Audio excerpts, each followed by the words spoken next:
PGCET option entry link ಬಿಟ್ಟಿದ್ದಾರೆ. So option entry link ಮೇಲೆ click ಮಾಡಿ ಒಂದು ಪೇಜ್ ಓಪನ್ ಆಗುತ್ತೆ. ಅಲ್ಲಿ ಸ್ಕ್ಯಾನ್ ಆಪ್ಷನ್ ತೊಗೊಂಡು QR ಸ್ಕ್ಯಾನ್ ಮಾಡ್ಬೋದು. ಅದರ್ವೈಸ್ ಲಾಗಿನ್ ಆಪ್ಷನ್ ತೊಗೊಂಡ್ರೆ ಅಪ್ಲಿಕೇಶನ್ ನಂಬರ್ ಮತ್ತು CET ನಂಬರ್ 5 ಡಿಜಿಟ್ ಇರುತ್ತೆ, ಮತ್ತು ಕ್ಯಾಪ್ಚಾ ಹಾಕಿ.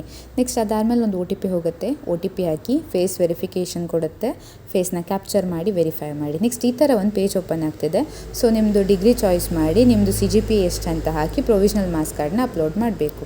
ನೆಕ್ಸ್ಟ್ ಈ ಥರ ಒಂದು ಪೇಜ್ ಓಪನ್ ಆಗುತ್ತೆ. ನೀವು ಅಲ್ಲಿ ಬೇಕಾದರೆ ಕಾಲೇಜಸ್ಸು, ಆಮೇಲೆ ಕೋರ್ಸಸ್ ಏನಿದೆ ಎಲ್ಲ ಡೀಟೇಲ್ಸ್ನ ನೋಡ್ಬೋದು. ಅಂದರೆ ನೀವು ನೋಡ್ಕೊಳ್ಳಿ, ಅಲ್ಲಿ ಕಂಟ್ರೋಲ್ F ಕೊಟ್ಟು ಸರ್ಚ್ ಮಾಡ್ಬೋದು. ನೆಕ್ಸ್ಟ್ ಇಲ್ಲಿ ಪೇಮೆಂಟ್ ಡೀಟೇಲ್ಸ್, ಅಡ್ಮಿಷನಲ್ಲಿ ಪೇಮೆಂಟ್ ಆನ್ಲೈನ್ ಅಂತಿದೆ. ಸೊ 750 ಅಮೌಂಟನ್ನು ನೀವು ಪೇ ಮಾಡಬೇಕು. QR ಕೋಡ್ ಸಹ ಸ್ಕ್ಯಾನ್ ಮಾಡ್ಕೊಳ್ಬೋದು.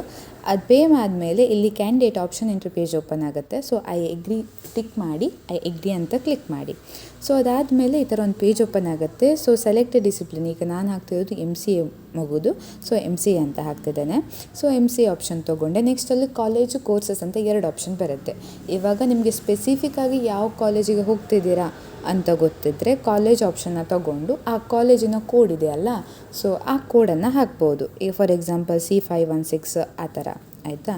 ಸೊ ಗೊತ್ತಿಲ್ಲ ಅಂತ ಹೇಳಿದರೆ ಇನ್ನೊಂದು ಆಪ್ಷನ್ ತೊಗೊಂಡು ಕಾಲೇಜ್ ಆಪ್ಷನ್ ಅಂದರೆ ಈ ಥರ ಕೋರ್ಸ್ ಆಪ್ಷನ್ ತೊಗೊಳ್ಬೋದು. ಫುಲ್ ಲೀಸ್ಟೇ ಓಪನ್ ಆಗುತ್ತೆ. ಇಲ್ಲಿ ನೋಡಿ, ಕೋರ್ಸ್ ಚಾಯ್ಸ್ ಇದು ಮಾಡಿದ್ಮೇಲೆ ಯಾವ್ದು ಬೇಕೋ ಅದನ್ನು ಹಾಕ್ಕೊಂಡು ಪದೇ ಒಂದು 2 ಮಿನಿಟ್ಸಿಗೆ ಒಂದ್ಸಾದರೂ ಸೇವ್ ಅಂತ ಕೊಡ್ತಾಯಿರಿ. ನೀವು ಸೇವ್ ಅಂತ ಕೊಡಲಿಲ್ಲ ಅಂತ ಹೇಳಿದರೆ ಆ ಡೀಟೇಲ್ಸ್ ಎಲ್ಲ ಹಾಗೆ ಪೆಂಡಿಂಗ್ ಉಳಿಯುತ್ತೆ. ಕೆಲವು ಸಲ ರಿಫ್ರೆಶ್ ಆಗುತ್ತೆ ಪೇಜು. ಸೊ ಅದು ಡೀಟೇಲ್ಸ್ ಈಚೆ ಸೈಡ್ ಅಪ್ಡೇಟ್ ಆಗಲ್ಲ, ಆಯಿತಾ. ಸೊ ಮಧ್ಯೆ ಸೇವ್ ಅಂತ ಕೊಡ್ತಾಯಿರಿ. ಸೊ ಈಗ ನಾನು ಕೋಡ್ ಹಾಕ್ತಿದ್ದೇನೆ. So Acharya institute of management ಬಂತು. C401ಗೆ ಕ್ಲಿಕ್ ಮಾಡಿದೆ. ಸೊ ಇದು ನನ್ನ ಪ್ರಿಫರೆನ್ಸ್. ಈಗ ಆಲ್ರೆಡಿ 10 ಚಾಯ್ಸ್ ಮಾಡಿದ್ದೇನೆ. ಸೊ 11 ಪ್ರಿಫರೆನ್ಸ್ ಆಗಿ ಹಾಕ್ತೇನೆ, ಆ ಥರ, ಆಯಿತಾ. ಅದಾದಮೇಲೆ ಸೇವ್ ಆ್ಯಂಡ್ ಸಬ್ಮಿಟ್. 2 ಮಿನಿಟ್ಸ್ ಒಮ್ಮೆ ಕೊಡಬೇಕು.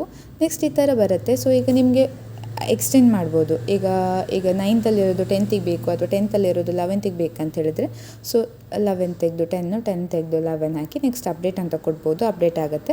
ಬಟ್ ನನಗೆ ಆ್ಯಸ್ ಇಟ್ ಈಸ್ ಬೇಕು. ಸೊ ಅಪ್ಡೇಟ್ ಅಂತ ಕೊಟ್ಟರೆ ಅಪ್ಡೇಟ್ ಆಗುತ್ತೆ. ನೆಕ್ಸ್ಟ್ ಡೌನ್ಲೋಡ್ ಆಪ್ಷನ್ ಎಂಟ್ರಿ ಅಂತ ಬೇಕಾದರೆ ಒಂದು ಡೌನ್ಲೋಡ್ ಮಾಡ್ಕೊಳ್ಳಿ. ಸೊ PDF ಫಾರ್ಮೆಟ್ ಬರುತ್ತೆ ನಿಮಗೆ ಎಕ್ಸಾಕ್ಟಾಗಿ ಅದರ